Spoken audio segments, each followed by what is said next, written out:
नमस्कार, मी ऋतुजा. JPR चॅनलच्या आपलं कोकणमध्ये तुम्हा सगळ्यांचं स्वागत करते. बातमीपत्राला सुरुवात करण्याआधी जर आपल्याला आपलं मुंबई आणि कोकणातलं लोकप्रिय चॅनल दिसत नसेल तर आजच आपल्या जवळच्या केबल ऑपरेटरशी संपर्क साधा आणि जाहिरातींसाठी खाली दिलेल्या नंबरवरती संपर्क करा. बातमीपत्राला सुरुवात करूयात ख्रिसमसच्या बातमीपासून. नाताळ किंवा ख्रिसमस हा प्रमुख ख्रिस्ती सण आहे आणि तो दरवर्षी 25 डिसेंबर ह्या दिवशी येशू ख्रिस्त ह्यांचा जन्मदिन म्हणून जगभर साजरा केला जात असतो. काही ठिकाणी ह्या सणाऐवजी एपिफनी सण 6, 7 किंवा 19 जानेवारीला सुद्धा साजरा केला जातो. ख्रिश्चन श्रद्धेनुसार नाताळ हा सण 12 दिवसांच्या ख्रिस्टमाइड नावाच्या पर्वाची सुरुवात करत असतो. येशूंनी संपूर्ण समाजाला प्रेम आणि मानवतेची शिकवण देणारे येशू ख्रिस्त ख्रिस्ती धर्माचे संस्थापक मानले जातात.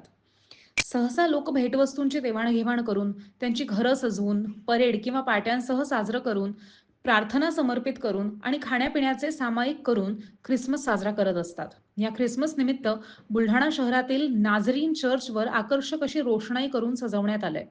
ख्रिश्चन समाजाचा सगळ्यात मोठा सण नाताळ हा मोठ्या उत्साहात साजरा केला जातो.